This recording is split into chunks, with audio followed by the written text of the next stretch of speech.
출애굽에서 가나안까지. 18. 그리스도 제사장직.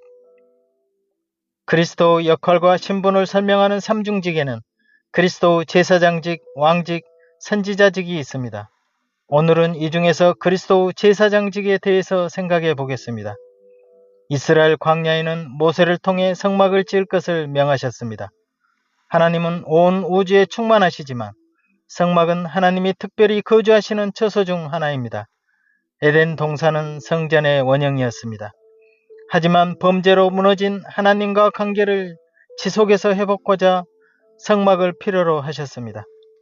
하나님은 이스라엘 백성을 애굽에서 구출하신 뒤 그들과 함께하고 싶어 하셨습니다. 그리고 하나님은 이스라엘 백성과의 관계를 정립하시기 위해 각종 제사와 율법을 주셨습니다. 그중 제사는 하나님과 원수된 죄를 속죄하기 위한 의식이었습니다. 이 제사 제도는 앞으로 나타날 그리스도와 깊은 관계가 있음을 암시하는 대목이었습니다. 히브리서 3장 1절에는 그리스도는 우리의 영원한 대제사장이라는 말씀이 있습니다. 이는 구약의 대제사장 역할과 그리스도가 깊은 관계가 있음을 제시한 말씀입니다. 그렇다면 그리스도 대제사장직에 대해서 살펴보겠습니다. 시편 110편 4절에 여호와는 맹세하고 변치 아니하시리라. 이르시기를 너는 멜기세덱의 판차를 쫓아 영원한 제사장이라 하셨도다. 여호와께서 그리스도를 멜기세덱의 판차를 쫓은 영원한 제사장으로 세우셨다고 말씀하셨습니다. 멜기세덱이 누구였습니까? 그는 창세기 14장에 나오는 아주 신비한 인물이었습니다. 히브리서 7장 1절부터 3절은 이렇게 그를 소개합니다. 이 멜기세덱은 살렘 왕이요 지극히 높으신 하나님의 제사장이라.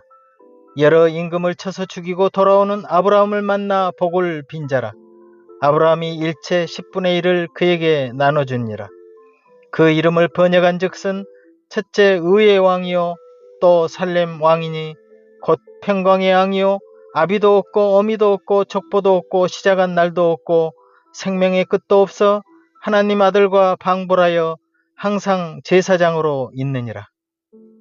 멜기세덱은 왕이면서 동시에 제사장이었습니다.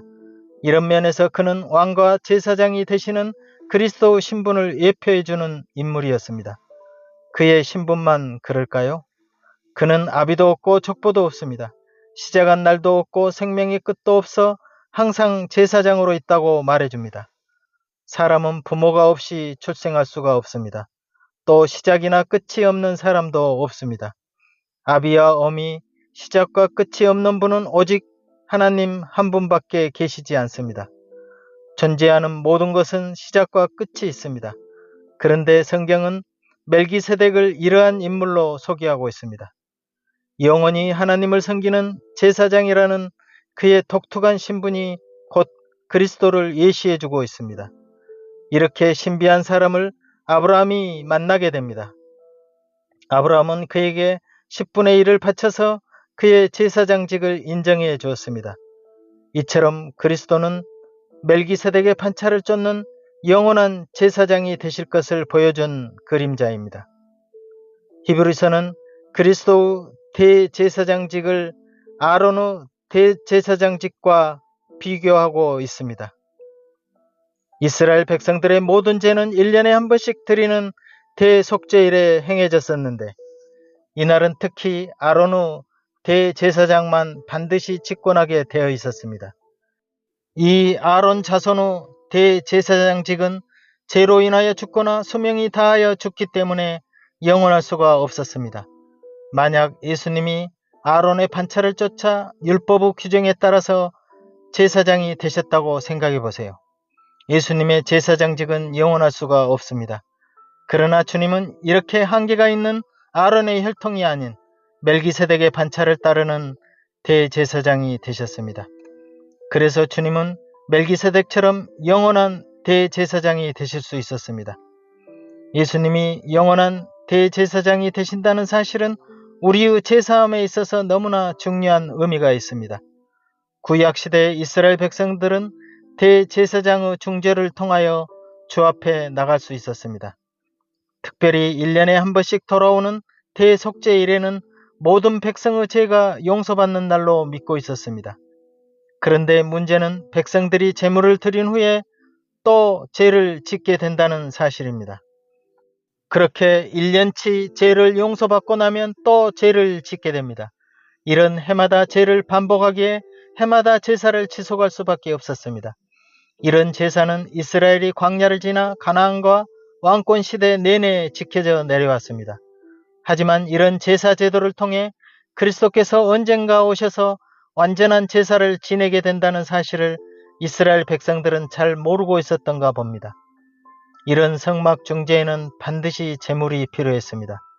예수 그리스도는 또 자신의 생명을 제사에 바치심으로 해마다 온 백성의 죄를 대신해 짐승 제물을 바쳤던 그 죄 문제를 단번에 해결하셨습니다.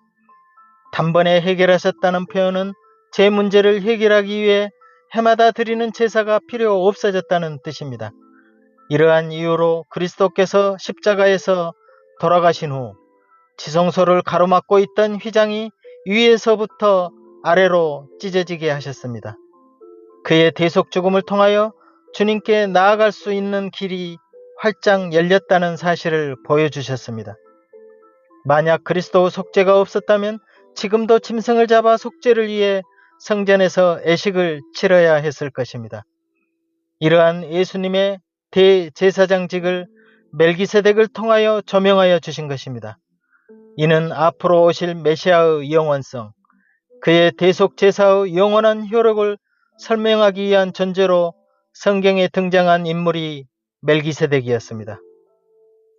이렇게 그리스도의 대속제사가 완성됨으로써 그의 대제사장직이 끝난 것인가요?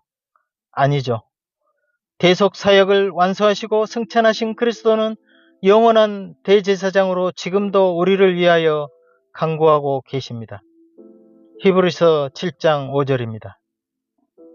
그러므로 자기를 힘입어 하나님께 나아가는 자들을 온전히 구원하실 수 있으니 이는 그가 살아서 저희를 위하여 간구하심이라. 우리를 위하여 부활하셨을 뿐 아니라 지금도 믿는 자를 위해 간구하신다고 말해주고 있습니다. 그리스도는 우리 죄를 해결해 주실 뿐만 아니라 승천하신 후에도 우리 편에서 끊임없이 중재하는 중보자 역할을 하십니다. 그러므로 그리스도 영원한 대제사장직은 우리 죄를 위한 그리스도 대속제사의 영원한 효력을 보장해 줍니다. 그래서 예수 그리스도는 지금도 하나님 우편에서 우리를 위해 중보하시는 대제사장으로 계십니다. 이 얼마나 든든한 하나님의 경륜입니까? 디모데전서 2장 5절에 하나님은 한 분이시요 또 하나님과 사람 사이의 중보도 한 분이시니 곧 사람이신 그리스도 예수라. 그가 모든 사람을 위하여 자기를 속전으로 주셨으니 기약이 이르면 증거할 것이라. 그리스도는 속죄를 위한 희생제물로 자신을 내어주면서 완전한 중보자와 대제사장이심을 정확히 밝히고 있습니다. 이 영원한 중보 사역을 통해 우리는 하나님 앞에 당당히 나아갈 수 있다고 말씀하십니다. 히브리서 9장 11절부터 14절에는 그리스도께서 장래 좋은 일의 대제사장으로 오사 손으로 짓지 아니한 곧 이 창조에 속하지 아니한 더 크고 온전한 장막으로 말미암아 염소와 송아지 피로 아니하고 오직 자기 피로 영원한 속죄를 이루사 단번에 성소에 들어가셨느니라. 염소와 황소의 피와 및 암송아지의 죄로 부정한 자에게 뿌려 그 육체를 정결케 하여 거룩케 하거든 하물며 영원하신 성령으로 말미암아 흠없는 자기를 하나님께 드린 그리스도 피가 어찌 너희 양심으로 죽은 행실에서 깨끗하게 하고 살아계신 하나님을 섬기게 못하겠느냐. 이는 그리스도 보혈이 광야에서 드렸던 일반 짐승의 제물과는 비교할 수 없는 하나님 아들의 피로 직접 드려 그 효력은 영원하심을 강조하고 있습니다. 이는 에덴 동산에서 아담이 죄를 지었을 때 짐승을 잡아 옷을 만들어 입히심으로 그 수치를 가리신과 같이 이미 그리스도를 통한 구속 사업을 예시하셨던 것입니다. 그러므로 창세기 3장 15절에 내가 너로 여자와 원수가 되게 하고 너희 후손도 여자의 후손과 원수가 되게 하리니 여자의 후손은 내 머리를 상하게 할 것이요 너는 그의 발꿈치를 상하게 할 것이니라.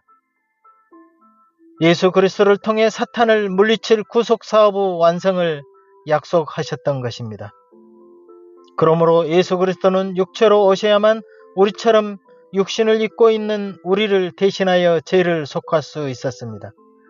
만약 보이지 않는 영으로 오셨다면 어떻게 온 인류의 대성물이 되셨는지 보여줄 수 있었겠습니까? 그리스도는 단지 유대인뿐 아니라 이방인을 포함한 모두의 주님이 되신 이유 또한 아담 한 사람으로 온 인류가 죄악 속에 빠졌듯이 한 그리스도로 인해 모든 인류를 대표하는 큰 대제사장으로 구속을 이루셨기 때문입니다. 성막에서 제사 지내는 것 중 가장 큰 행사는 죄를 씻는 일이었습니다. 특히 제사장직은 오직 아론의 자손 제사장들에게 주어졌으며 레위기 21장 1절부터 9절까지 읽어보면 엄격한 거룩성을 요구하였습니다. 하지만 죄로 인하여 지성소에서 죽거나 늙어 사망할 때마다 바뀌는 제사장직이 아니라 영원히 지속하는 멜기세덱의 반차를 쫓았습니다. 그리고 그리스도는 사탄의 유혹을 광야에서 모두 물리쳤을 뿐 아니라 히브리서 4장 15절 말씀처럼 죄 없으신 몸으로 우리를 위한 대제사장이 되신 것입니다. 또 예수 그리스도는 동물 희생이 아니라 자신의 완전한 몸을 바쳐서 동물 희생의 효력이나 필요성을 제거하셨으며 그 다음에 예수께서는 하늘들을 통해 올라가셨으며 염소와 어린 숫소의 피가 아니라 자기 자신의 피로써 단 한 번 거룩한 곳에 들어가 우리를 위한 영원한 구원을 이루가셨습니다. 대제사장의 실체이신 예수의 희생은 아론계 제사장들의 희생처럼 반복해서 바칠 필요가 없었는데 그분의 희생은 실제로 죄를 없애기 때문입니다. 더욱이 아론계 어느 대제사장도 자신이 섬기는 모든 사람을 온전히 구원할 완전성을 가져다 줄 수 없었지만 그리스도께서는 자기를 통하여 하나님께 가까이 가는 사람들을 온전히 구원하실 수 있을 뿐 아니라 그가 항상 살아계셔서 우리를 위하여 탄원하고 계시니 이 얼마나 든든합니까? 예수 그리스도께서 더 우월한 대제사장이라는 사실은 또 다른 의미로도 나타납니다. 그분은 자신의 형제들처럼 피와 살을 가진 사람이 되어 철저히 시험을 받으셨으며 온갖 반대와 박해를 받으시고 마침내 수치스러운 죽음을 당하셨습니다. 히브리서 5장 8절 9절에 그가 아들이시라도 받으신 고난으로 순종함을 배워서 온전하게 되었은즉 자기를 순종하는 모든 자에게 영원한 구원의 근원이 되시고 그리스도가 많은 고난으로 시험을 받으신 일을 통해 우리가 받을 수 있는 유익을 설명하고 있습니다. 히브리서 2장 18절에는 자기가 시험을 받아 고난을 당하였은즉 시험받는 자들을 능히 도우시느니라. 그리스도는 육체를 입으셔서 우리의 고난과 연약함을 필히 아시고 우리를 강건하게 붙드십니다. 그러므로 우리는 이런 대제사장이신 그리스도의 긍휼하심을 받아 때를 따라 돕는 은혜를 얻기 위하여 은혜의 보좌 앞에 담대히 나아가야 할 것입니다. 히브리서 4장 16절. 아멘. 박 작가의 하늘가락지에서는 출애굽에서 가나안까지를 주제로 계속 이어가겠습니다. 감사합니다.